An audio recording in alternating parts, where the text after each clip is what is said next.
Vamos lá. Ótimo. Então, sejam todos bem-vindos à quarta aula de organização de computadores. E nessa aula a gente vai fazer uma revisão de todo o conteúdo que foi ministrado na disciplina ao longo desse semestre, mesmo porque a nossa avaliação está bem próxima, né, no próximo final de semana. Então, vamos começar a falar dos conceitos básicos de computador que a gente trouxe lá do início da matéria. Por exemplo, a gente viu que os computadores só entendem zeros e uns. Eles não entendem outra coisa que não seja zeros e uns. E esses zeros e uns foram traduzidos para a nossa linguagem como sendo presença e ausência de energia elétrica. Na verdade, os zeros e uns são a nossa linguagem e a presença e a ausência de energia elétrica, a linguagem da máquina, né? A linguagem do computador. Baseado nisso, foi criado um código chamado tabela ASCII para que o computador e a gente também pudesse entender essa interpretação. A tabela ASCII ela faz uma interpretação binária, então só de zeros e uns, né, que é uma linguagem somente de dois valores, de todas as letras, números e símbolos que a gente usa para se comunicar. Assim, o computador poderia mostrar para a gente, né, por meio dos softwares, uma linguagem que a gente entendia. E aí, convencionou-se que um conjunto de 8 bits poderia representar uma letra, um número ou um símbolo, que é o que a gente chama também de byte. E depois as unidades de armazenamento e de transferência de dados foram medidas a partir daí. Então, a gente tem 2 elevado a 10 seria 1024. Então, mais ou menos 1000 bytes eu tenho 1 kbyte. Mais ou menos 1020 kbytes eu tenho 1 megabyte. Mais ou menos 1024 megabytes eu tenho 1 gigabyte. E assim por diante. E nas taxas de transferência de dados entre os dispositivos também foi mantido essa mesma sequência. Só que como é uma taxa de transferência, é medido em segundos, em tempo. Então, a gente fala, por exemplo, que o processador ele consegue transferir 32 bits por tempo de clock. Quando a gente fala de redes, a gente fala que a rede consegue trafegar 1000 megabits por segundo. Então, entra mais o tempo para fazer a diferença aí nessa taxa de transferência de dados. Bom dia para quem entrou depois. Boa tarde, né? Para quem entrou depois. Boa tarde, professora. Então, eu estou fazendo uma breve revisão aqui de todo o nosso conteúdo desse semestre. E aí, a gente precisa pensar o que é o computador, né? Como é que ele foi pensado? Ele foi pensado para processar esses bits, para processar esses dados. E aí a gente tem uma representação genérica da máquina, onde a gente tem os dispositivos de entrada, o processador, a memória RAM e os dispositivos de saída. Dispositivos de entrada são aqueles que se comunicam diretamente conosco, né, com seres humanos. Então,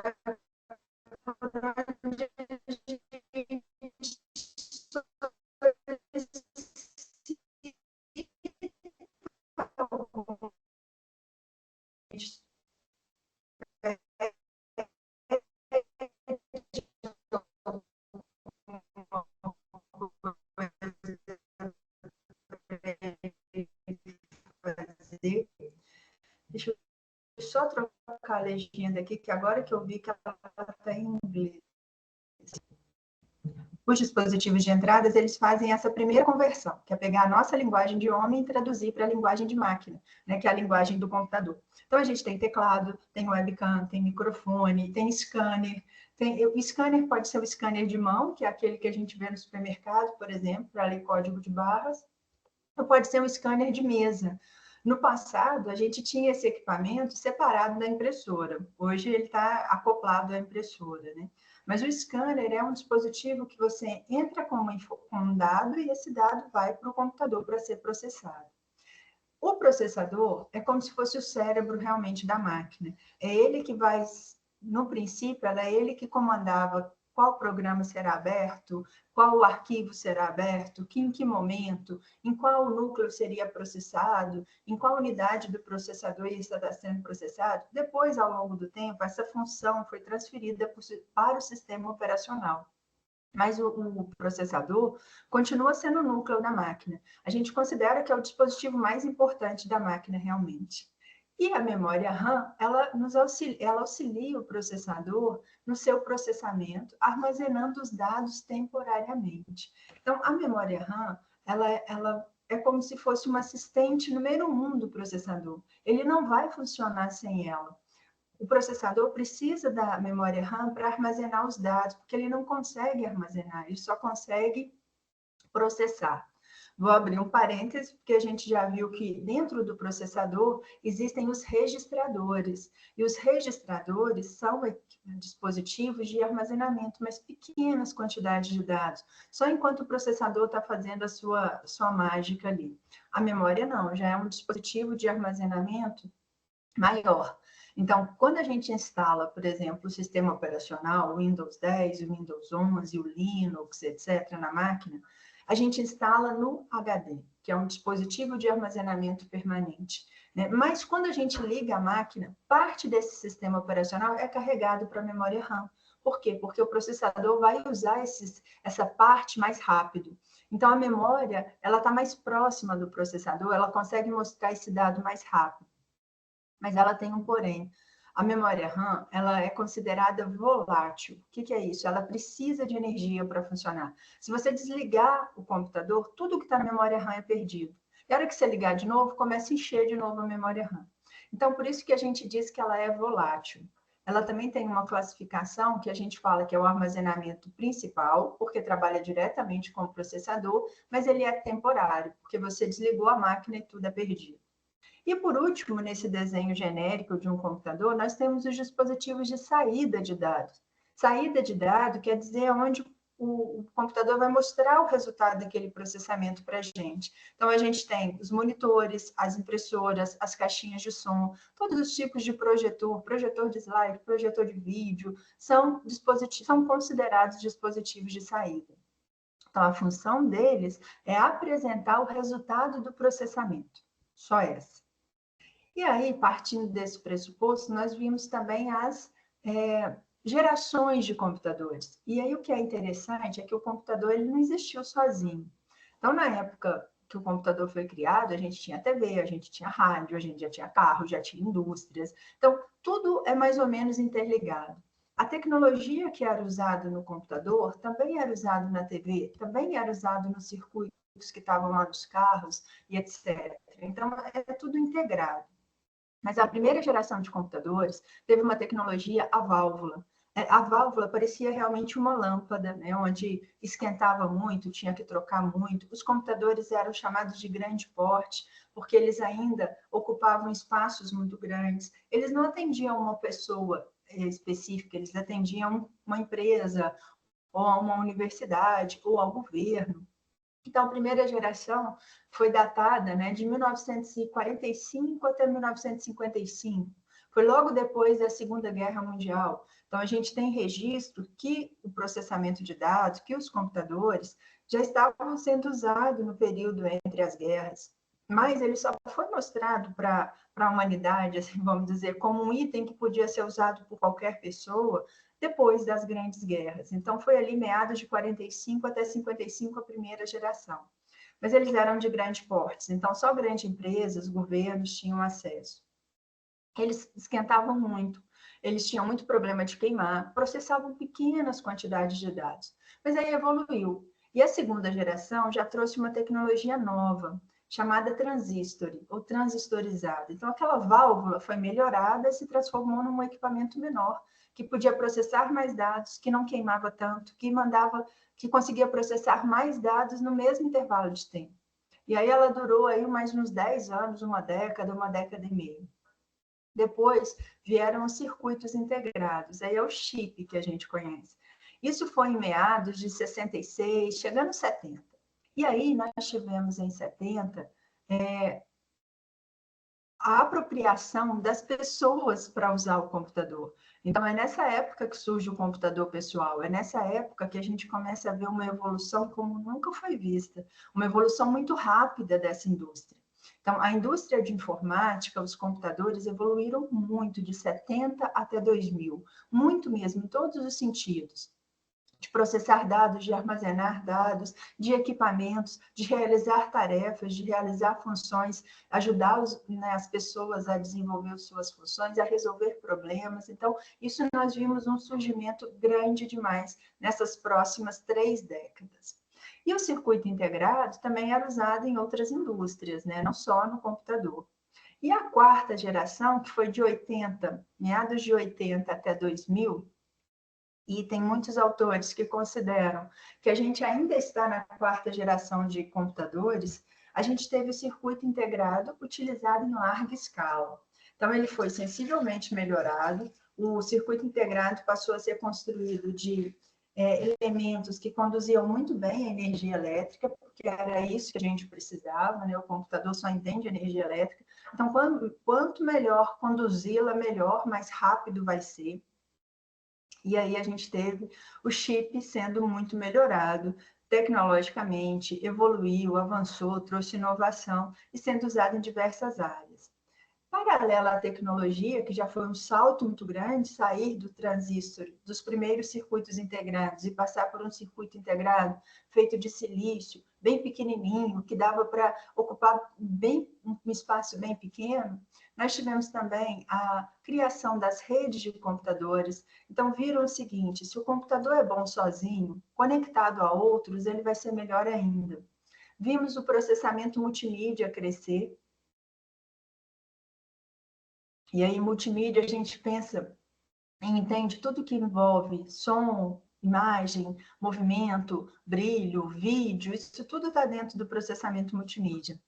E a gente viu também a internet surgir, né? A internet, a gente tem algumas definições para ela. A gente pode dizer que ela é a maior rede de computadores mundiais ou um conjunto das maiores redes de computadores. Os dois conceitos estão certos. O que é importante? Que a internet é um espaço sem dono, é um espaço que pode ser usado por todos. E aí a gente não pode confundir internet com rede local. A gente precisa de uma rede para ter acesso à internet hoje em dia. No passado, a gente precisava de uma linha telefônica para também ter acesso à internet, ou seja, a gente precisa de um canal para ela. Né? Ela não cai assim do nada, ela não surgiu do nada. Então, para você ter acesso à internet, você precisava ter alguns equipamentos diferentes, como placa fax modem, como placa de rede, como provedor de internet, para fazer a sua conexão. Hoje a gente continua com os provedores, só que usando rede de computadores, que tem taxas de transferência muito mais rápidas. Então, a 4ª geração, ela trouxe outras novidades que não era somente a tecnológica, né? A tecnologia de construção do computador, mas tudo para melhorá-lo cada vez mais. Então, a gente viu um plano inicial de como é que surgiu aí a computação, os computadores, e aí a gente desceu mais num nível mais específico de alguns itens, como, por exemplo, processador e memória. E aí a gente vai começar a falar um pouco também dos processadores. Então, a gente viu que o processador é um grande circuito, ou é um conjunto de pequenos circuitos que processam dados. Então, lá dentro do processador, deixa eu ver se eu consigo. Bem, lá dentro do processador, a gente tem alguns circuitos que são muito importantes. E a evolução do processador foi aumentar essa quantidade de circuitos lá dentro, essas unidades, e também duplicar algumas que são muito importantes. Então, a gente viu nos primeiros processadores, tinha-se a unidade de busca, a unidade de execução e a unidade de decodificação, por exemplo. Na 2ª geração, nós já tivemos 3 unidades de execução, 3 unidades de decodificação, e continuava sendo um núcleo só, que a gente pode pensar que o núcleo era a unidade de execução. Depois, melhorou e dobraram as unidades de execução. Então, a evolução do processador mostra que a duplicação de alguns circuitos importantes dentro dele faziam com que ele ficasse mais rápido. E foi essa a evolução. E fez com que ele conseguisse executar algumas características muito importantes também para a evolução do conjunto todo. Por exemplo, multitarefa, que é a capacidade de executar mais de um programa, ou mais de uma instrução, ou mais de uma função ao mesmo tempo. Multiusuário, que a gente consegue ter mais de um usuário trabalhando naquele computador e reservando as suas características ali individuais. A gente conseguiu ter memória virtual. Memória virtual e memória cache já não são circuitos dentro do processador, não são, mas são funções e características que melhoraram o processamento por utilizar de uma maneira diferente a memória cache e a memória virtual. Então, a capacidade de administrar a memória virtual, de administrar a memória cache, são características importantes que surgiram nos primeiros processadores de computadores pessoais e elas permanecem até hoje, sensivelmente melhoradas. Então, por exemplo, nós tivemos... agora que eu vi aqui de travou, Matheus, mas está tudo bem, né? Está todo mundo me ouvindo e vendo bem, né? Não, só travou aquela hora. Agora Sim, já foi. ouvindo tá. Só não tá aparecendo slide, algo do tipo. Mas eu não preparei slide para hoje, não. Não, Hoje é beleza. só falação minha mesmo. Tá bom? Então, essa capacidade de administrar a memória cache e a memória virtual foram funções importantes que o processador conseguiu fazer. A memória cache, a gente ainda vai falar mais dela na hora que eu estiver falando de memória. É um tipo de circuito RAM, que também perde tudo quando desliga a máquina, mas ela é mais rápida do que a memória tradicional, do que a memória que está lá num slot separado, né, num socket separado do processador. Então, criaram essa porção de memória mais rápida e colocaram mais próxima do processador. Seja mais próxima na placa-mãe, seja mais próxima dentro do cartucho do processador, ou seja dentro do processador realmente. E a memória virtual é a capacidade que o processador tinha de usar um espaço do HD, né, do disco rígido, como se fosse memória RAM. Então, vamos supor que a memória RAM estivesse toda tomada. E aí o processador precisava de mais espaço para abrir um novo programa ou para armazenar algum processamento que ele fez ali, que ele estava fazendo. E a memória estava toda ocupada. Então, ele tinha a capacidade de ir lá no HD e reservar uma área daquele HD, né? De utilizar, melhor dizendo, essa área do HD que já estava reservado para ele, como se fosse RAM. Então, como se ele conseguisse mandar para lá informações como se fosse memória RAM. E o processador, isso também foi melhorado, e hoje essas duas funções, tanto de gerenciar a memória cache quanto de gerenciar a memória virtual, elas foram passadas para o sistema operacional. Então, hoje o processador continua fazendo? Sim, mas o controle está no sistema operacional. Você pode alterar a quantidade de memória virtual, você pode instalar novas memórias cache, desabilitar algumas porções de cache, tudo por meio do sistema operacional ou também do setup, que é onde a gente configura algumas informações básicas da máquina sem a interferência do sistema operacional. Falando em setup, vamos falar da memória ROM. Tá? A memória ROM, ou melhor dizendo, vou deixar a memória junto com a outra memória. Vamos continuar falando de processador ainda. O processador, ele teve, então, essa característica de duplicar seus circuitos lá dentro. Então, veio algo chamado paralelismo explícito. O que é o paralelismo explícito? Eu tenho duas unidades de execução dentro de um mesmo processador e elas trabalham ao mesmo tempo com dados diferentes. Então, elas estão trabalhando em paralelo. E é um paralelo que existe mesmo, não é um paralelo virtual. Por isso que alguns autores tratam como explícito. Você vê isso acontecendo realmente. Então, o paralelismo explícito, ele trouxe outras funções para o processador, como, por exemplo, previsão de desvio e execução especulativa. O que seria uma previsão de desvio? Imagine o seguinte, um programa, você está cadastrando um cliente. Lá no final do programa está escrito assim, cadastrar, um botãozinho, e do lado está escrito cancelar. Então, se o usuário clicar em cadastrar, você vai cadastrar aquele registro. Se o usuário clicar em cancelar, você vai limpar aquele registro. Então, isso é uma condição. Isso é um desvio condicional. Então, tinha a hora que o processador precisava decidir o que ele ia carregar para a memória. Ele ia carregar o programa de cancelar ou carregar o programa de executar, de cadastrar. Então, ele tinha que decidir por isso. Então, essa previsão de desvio foi justamente uma escolha que ele fazia. Então, ele já carregava para a memória uma dessas duas opções.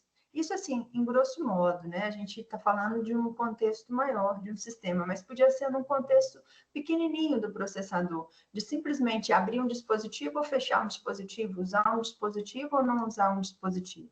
Mas sempre que chegava a um desvio, quer dizer, a uma condição que tem duas opções de resposta, o processador já conseguia carregar uma delas para a memória, só carregar. Ele só trazia da memória para cá. Essa era a previsão de desvio. Já a execução especulativa era outra característica do processador, que foi a evolução da previsão de desvio, que além de carregar uma das opções para a memória, ele já começava a executar. Por isso que era execução especulativa. Ele está especulando, ele está imaginando, vamos assim dizer, que o usuário vai escolher aquela opção. Então, ele já começava a executar. Então, essas opções, essas funções, essas características do processador só eram possíveis porque ele estava com circuitos duplicados. Então, ele tinha, né, ele evoluiu para isso. E essa história de circuito duplicado trouxe a tecnologia de núcleos, trouxe a tecnologia de duplicar o principal componente do processador, que é o núcleo dele. Antes disso, a gente teve também as tecnologias que o processador utilizava.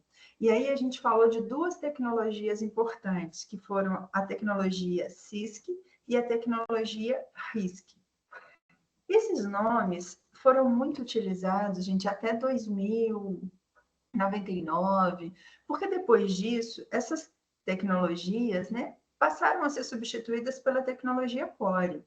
E aí a tecnologia Core de duplicação de núcleos trouxe tudo que essas outras duas, a CISC e a RISC, tinha de bom e muito mais coisa. Quando os fabricantes lançam uma nova versão, seja de um hardware ou de um software, tem dois objetivos, assim, ou é melhorar o dispositivo em algum ponto, ou é corrigir algum problema no dispositivo anterior. Basicamente é isso. Nesse caso, não foi corrigir problema. A tecnologia CISC era usada lá na família 486, um pouco na família Pentium, a família do K62 da AMD. Então, eram processadores mais antigos. Esses processadores, eles não conseguiam decodificar muito bem as instruções. Esses processadores não conseguiam entender o que era para fazer, muitas vezes, quando os programas eram abertos. Então, as instruções nesse tipo de tecnologia, elas tinham que ser decodificadas. O que é decodificar? É ser lido, é entender o que você vai fazer com aquilo. Por exemplo, quando a gente quer aprender uma nova habilidade, você estuda para aquela habilidade, né? Você estuda para entender e saber como usar. Era isso que acontecia. O processador não sabia como processar algumas instruções, então ele tinha que decodificar, ele tinha que aprender a usar, ele tinha que ler primeiro para executar depois. Então, essas instruções eram chamadas complexas. Tá? Por quê? Porque você tinha que aprender a usar. Elas não vinham decodificadas, elas vinham todas codificadas ainda. Então, precisava fazer toda essa tradução. E aí foi considerado uma tecnologia de computação construída por circuitos ou por instruções, melhor dizendo, complexas.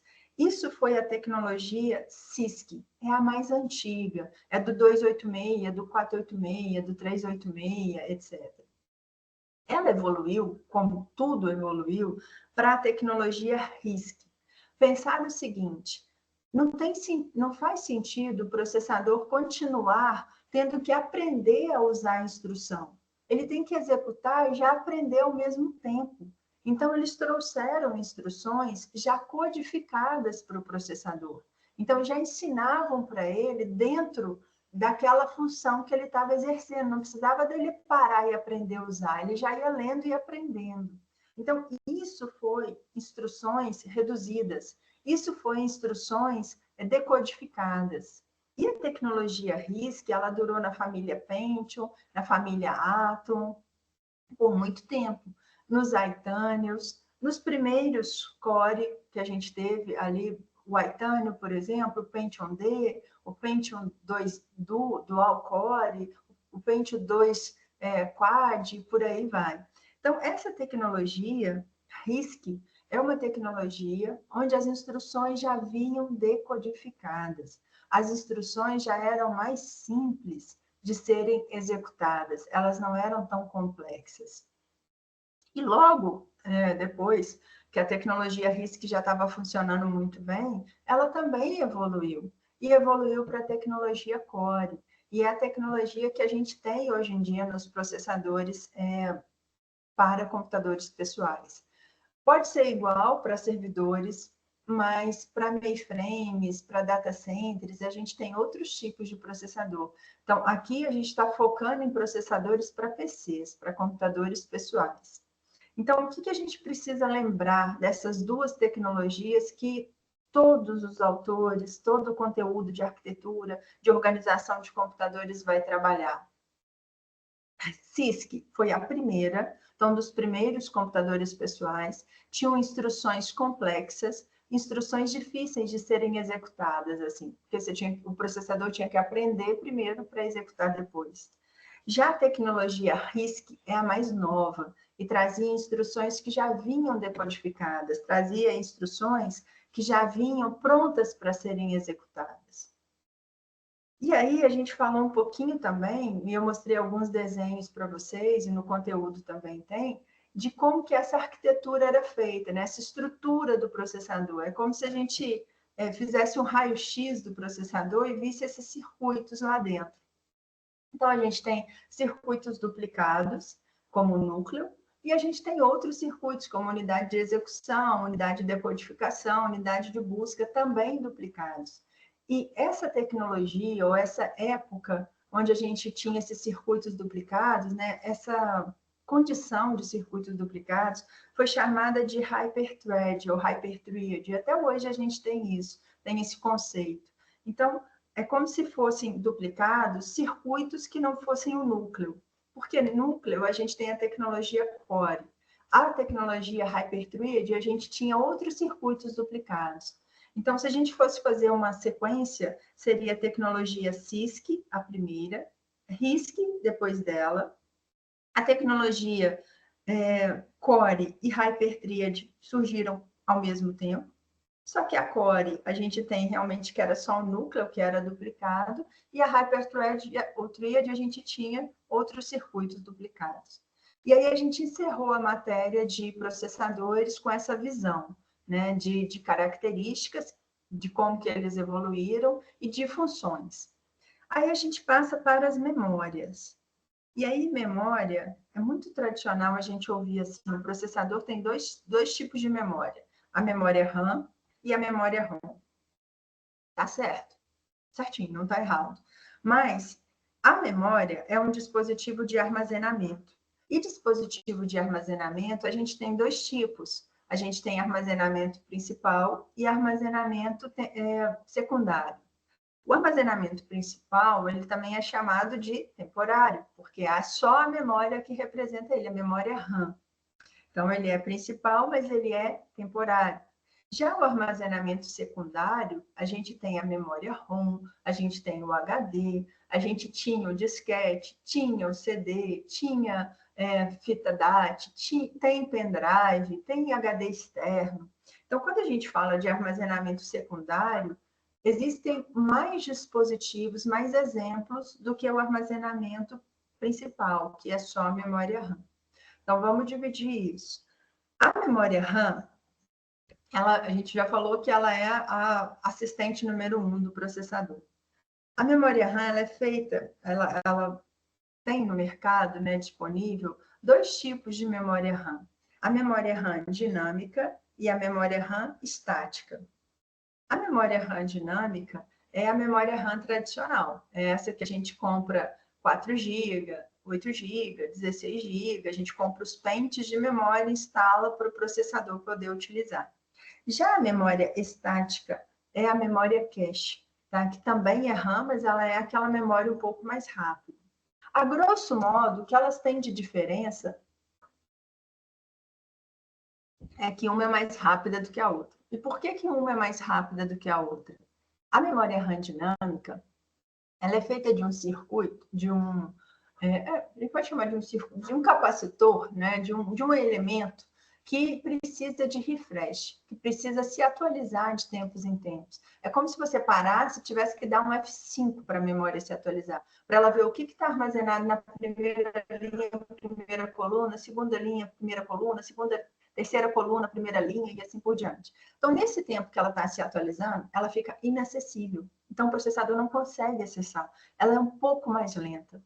Já a memória estática, que é a memória RAM, ela é feita de um circuito chamado flip-flop, que não precisa de se atualizar de tempos em tempos, ele não para. Porém, ele é muito mais caro. Por isso que não se constrói a memória RAM de circuito SRAM, de circuito estático, porque ficaria muito caro. Só, tá? Grosso modo é isso. Então, a gente tem esses dois tipos de memória RAM, a memória dinâmica e a memória estática. A memória RAM dinâmica, ela evoluiu em relação ao circuito, em relação ao encapsulamento. Então, encapsulamento é o módulo, é o revestimento que é feito naquela memória. E tecnologia é o circuito que tem ali. Então, a gente tem na memória RAM dinâmica, ela evoluiu para SDRAM, ela evoluiu para DDR, ela evoluiu para RAM Bus, para DDR2, DDR3, DDR4, DDR5. Então, a memória dinâmica, ela evoluiu, e ela evoluiu em duas características básicas. Armazenar mais dados, né, então ter espaço maior, e fazer isso numa frequência maior. Frequência é algo que se repete no intervalo de tempo. Então, frequência da memória são quantos sinais, né, vamos assim dizer, sinais elétricos ela consegue administrar por intervalo de tempo. Então, quanto mais alta a frequência, melhor. Mais dados ela consegue. Já a memória RAM estática não teve tanta evolução, ela continua do mesmo jeito, mas ela já era rápida, ela já continua rápida. O que evoluiu foi só as porções de memória cache dentro de um computador. Antes você tinha só a porção externa, depois você passou a ter uma externa ao processador e uma interna a ele. Depois você passou a ter duas internas e duas externas, e assim por diante. Então, a evolução da memória RAM estática foi em relação à quantidade de memória disponível para o processador trabalhar. Quantidade de memória RAM ou porção de memória RAM estática disponível para o computador trabalhar. Quando a gente fala... e os circuitos? Eu esqueci de falar do circuito aqui da memória dinâmica.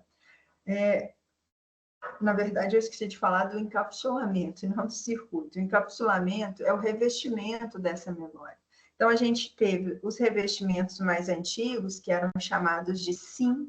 Tá? Esse SIM é um simples revestimento de plástico ou de algum outro material ali na memória, metal, né? Plástico até é muito... Acho que eu fui muito assim, sem cuidado para falar do plástico, porque existem plásticos bons, assim, que conduzem um pouco de energia, mas a maioria não conduz. Então, esses revestimentos eram feitos de metais também. E aí, esse revestimento, sim, era aquele encaixe que a memória tinha. Quantas vias ou quantos pinos tinham ali para encaixar no slot de memória. E tinha também umas aberturas nesses slots para encaixe lá. Então, esse encapsulamento ou módulo é o revestimento da memória. Coisa que a gente já nem estuda em memória cache, porque o revestimento dela vai variar de acordo com a quantidade de memórias que tem lá dentro. Já a memória dinâmica, não, esse revestimento mudou. Ele mudou, então era sim de 30 vias, que tinha 30 viazinhas para encaixar, depois foi 72 vias, depois foi a DIN, depois foi a DDR-DIN. E hoje a gente usa esse encapsulamento DDR-DIN em quase todas as DDRs. Mas ele muda. Tem hora que o circuito está à vista, tem hora que o circuito não está à vista. Então, o que é importante? Essa memória ser compatível com a placa-mãe. Então, tem um slot na placa-mãe que vai caber essa memória. Essa memória ser compatível com o processador. Quer dizer que ele vai mandar sinais para a memória que ela vai entender. E aí, a gente parte para a memória ROM, antes de falar do HD. A memória ROM é um circuito de memória que não é RAM. Então, é ROM. Esse ROM vem de Read Only Memory, memória somente de leitura. Então, era um circuito, no início, gravado de fábrica. O que tinha nesse circuito? Tinha informações da máquina. Ah, eu comprei um computador, então o fabricante, o país de origem, número de série, vem tudo gravado nesse circuito de memória ROM. Então, a memória ROM era um circuito que você gravava e não se perdia o dado que estava lá. E para que serve a memória ROM? Né? Por que a gente tinha esse circuito de memória ROM? Porque ela tinha que trazer informações de como fazer a máquina funcionar, de como fazer o computador funcionar. E para isso, ela tinha 3 programas instalados ou configurados nela. Um programa chamado Setup, um programa chamado BIOS e um programa chamado Push. O setup era onde a gente configurava, por exemplo, quantas USBs vão funcionar, a hora do computador, se tinha um HD ou se tinham 2 HDs, qual seria o HD principal, que a gente chamava de master, e qual seria o slave, que era aquele secundário. A gente configurava se a placa de rede ia funcionar ou não, se a placa de vídeo seria on-board ou não, e assim por diante. Então, essas configurações a gente faz preta ou numa telinha azul. Então, aqui no setup é um programa que não tem nada a ver com o sistema operacional, com Windows, com Linux. É um programa básico da máquina. E esse setup a gente fazia, então, a gente usava, então, quando a gente configurava a primeira vez aquele computador. A partir dali, o setup só seria usado se fosse necessário. Aí a gente vem com outro programa importante, que é o BIOS. O BIOS é o Basic Input Output System. O BIOS então é um programa básico de dispositivos de entrada e saída. Então, esse BIOS é onde a gente configurava o teclado, o mouse, o monitor e assim por diante. Microfone, caixas de som, etc. Então, o BIOS era onde você configurava esses programas ou informava para o sistema que esses dispositivos estavam ali para ser usados. E o Push era o programa que fazia o teste de todos esses dispositivos para ver se eles estão funcionando, dispositivos de entrada e saída. Até hoje ele roda. Quando a gente liga a máquina, roda o BIOS para ver quais são os dispositivos instalados, roda o Push para ver se eles estão funcionando. E aí o Push não verifica só dispositivos de entrada e saída, não. Ele verifica todos os outros dispositivos instalados, como memória, processador, HD, placas, etc. Então, por exemplo, se tiver com problema na memória, o Push vai dar um apito, né? um aviso sonoro que tem um problema de memória. Se for de vídeo, o vídeo não liga e ele também te dá esse aviso. Se for de teclado, ele te mostra na tela, ó, keyboard com problema, scratch, né? Tá estragado. Então, ele te mostra isso.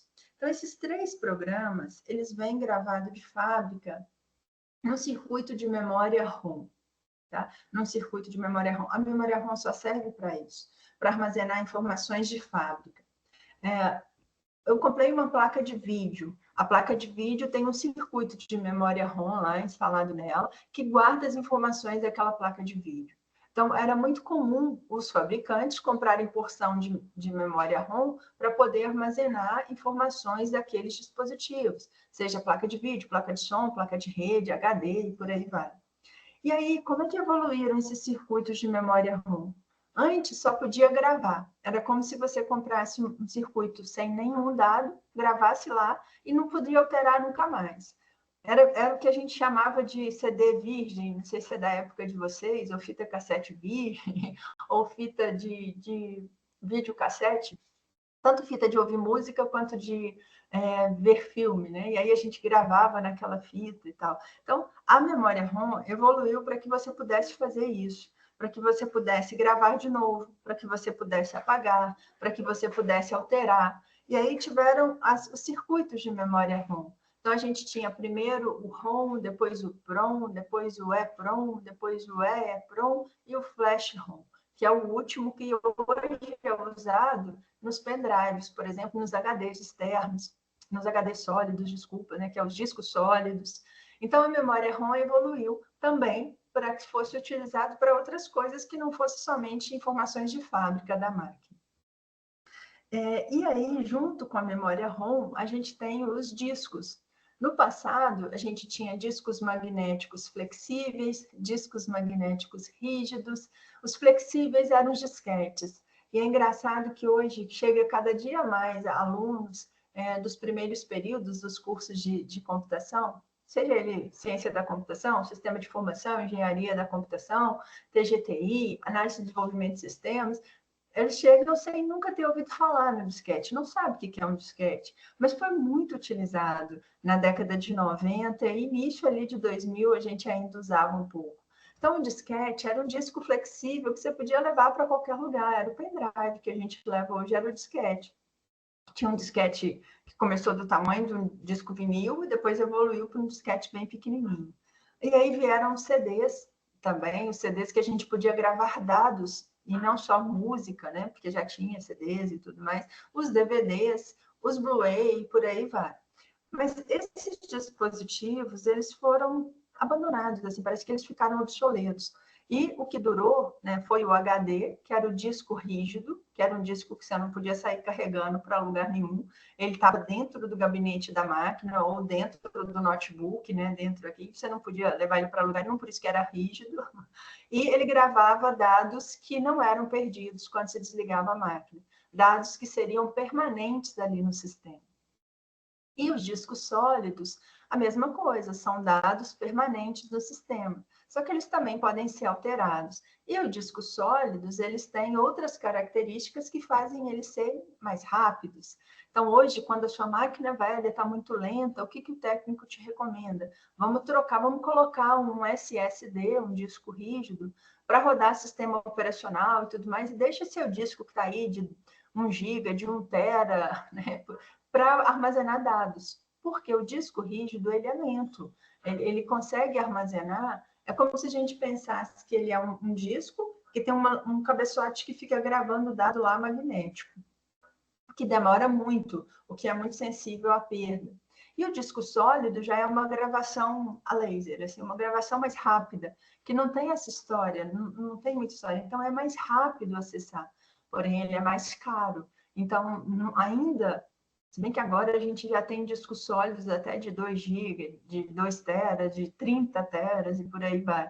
Muitas vezes, nosso sistema operacional nem consegue contar isso tudo.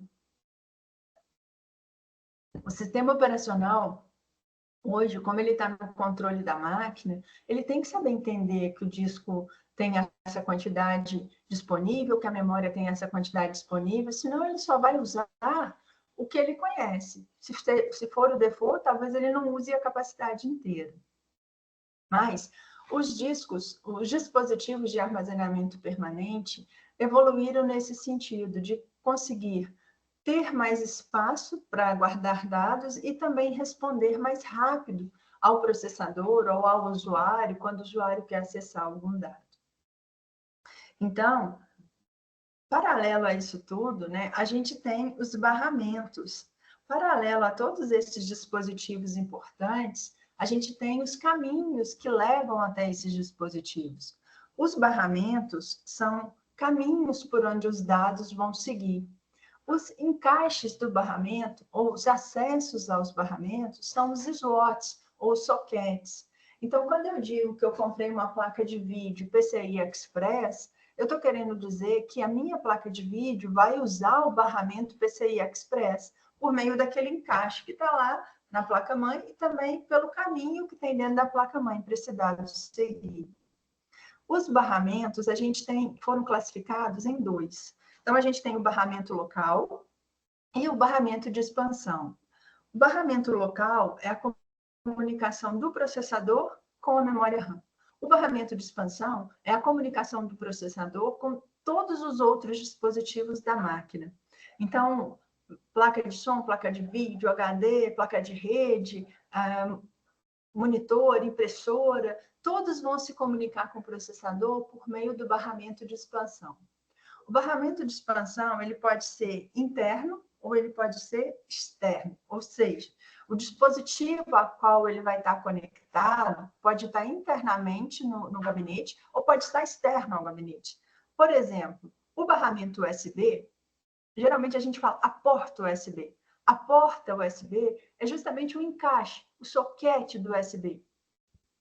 Então, os dispositivos que se conectam no USB estão fora do processador, do gabinete, desculpa, estão fora do gabinete. Então, por isso que é um barramento de expansão externo, né? Então, o barramento de expansão interno é aquele PCI Express, AGP, CNR, que é de rede, AMR, que é de som, que você conecta o dispositivo lá dentro da placa-mãe.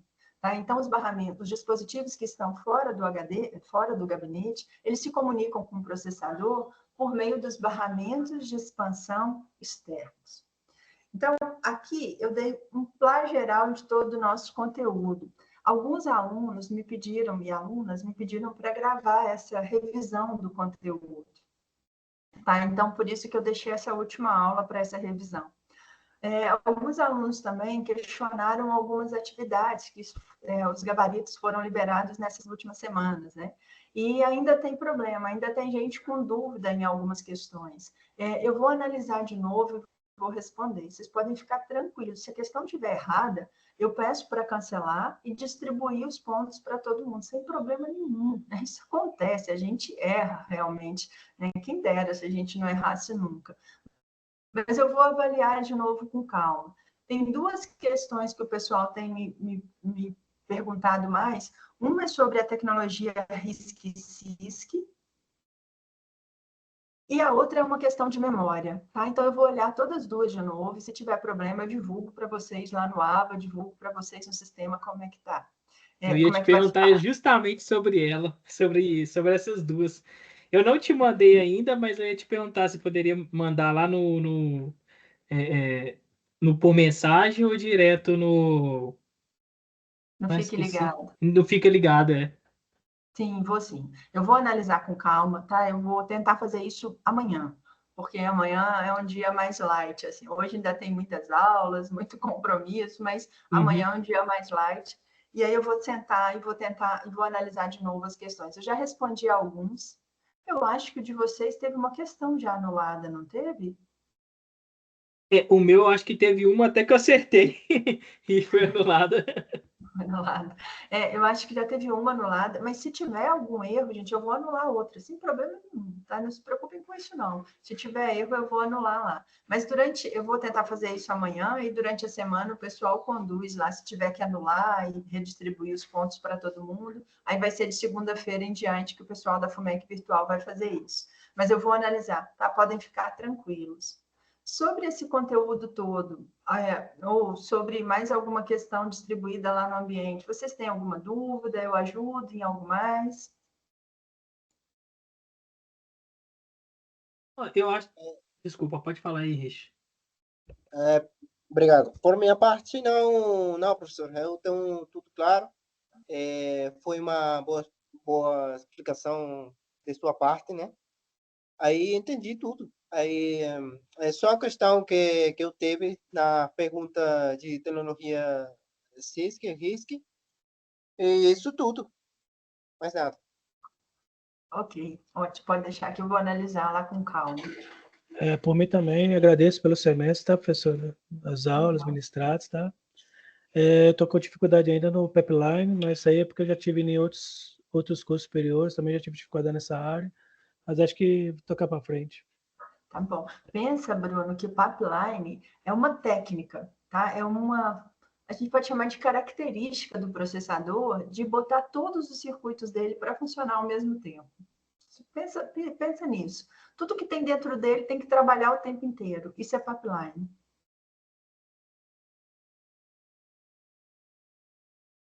Matheus? Não, e também agradecer que você já colocou lá no fórum quais são os tópicos que vão cair na prova, então vai ficar até mais fácil para revisar. Obrigadão. Tá joia. Bem, sobre a prova, agora para a gente finalizar. A prova de vocês tem 12 questões fechadas. Algumas questões foram elaboradas por mim, outras não, mas eu revi, foi eu que escolhi as questões que estão lá na prova, dentro do nosso conteúdo, então não tem nada lá que não está dentro do conteúdo, mas se mesmo assim vocês tiverem alguma dúvida, vocês acharem que tem algum problema, tentem guardar, né, porque a prova vai ser presencial, tentem guardar esse problema e conversem comigo pelo Fique Ligado, porque não vai ser eu que vou aplicar a prova para vocês. Então, quem for aplicar não vai ter condição de responder dúvida nenhuma. Então, vão assim, bem preparados nesse sentido de conteúdo. Tem sempre um texto base que te ajuda a lembrar do conteúdo. Tem um enunciado, que é um pedido, que é o que a questão está pedindo. E as opções de resposta, que a gente chama de distratores, e um gabarito apenas. Tá? O texto base que está lá é um texto para te ajudar a lembrar, é um texto verdadeiro, não precisa duvidar dele, falar, será que isso está certo? Não, está certo. Aquele texto base que está lá é um texto verdadeiro, é um texto de conteúdo, né, para ajudar a lembrar do conteúdo. Logo abaixo dele tem um pedido. Marque a questão, analise a questão. Então, tem um pedido. E aí é o pedido que você vai responder. E lá embaixo tem as opções de resposta. Cada questão vale 5 pontos, então é uma prova que vale 60. Então, se preparem. Tem gente que vai fazer mais de uma prova, mais de 4 provas no mesmo dia. Então, se preparem, vão bem descansados para essa prova. Eu sei que vocês ainda vão estudar durante essa semana, mas assim, na sexta-feira não estuda nada. Na sexta-feira descansa, porque a batalha no outro dia com essas provas é grande, são provas grandes que exigem muita leitura. Então, descansem na sexta-feira para chegar descansado para fazer essa prova. Leiam com cuidado, né? Não gastem muito tempo numa única questão, né? Então, viu que não sabe a resposta, pula para outra. Eu nem vou dizer um tempo para vocês, porque varia. Cada um, né, tem o seu tempo de fazer. Mas leia o conteúdo, entendeu? Marcou, passa para a próxima. Talvez não dê tempo de fazer revisão de prova alguma. Então, o negócio é você realmente fazer todas. Né? A gente sabe que o chutar ali tem hora que ajuda também. Né? Melhor marcar do que não marcar nada. Mas eu desejo uma boa prova para vocês. Desejo sucesso nas outras disciplinas e na minha também. No semestre que vem eu leciono redes, então talvez a gente vai se encontrar nessa disciplina de novo. Tá? E no mais, muito obrigada também pelo semestre, foi muito tranquilo, né? Espero ter contribuído aí para o conhecimento de vocês. Obrigada. Obrigado. Então, no próximo semestre, você dá aula para mim, então, que eu estou no sistemas de informação. Sim, sim. Então, fechou. Obrigadão, viu? Obrigado, Renato. Foi um prazer. Prazer foi Obrigado, meu. professor, Boa aula para vocês. Bom Tchau, final de tchau. semana. Obrigada.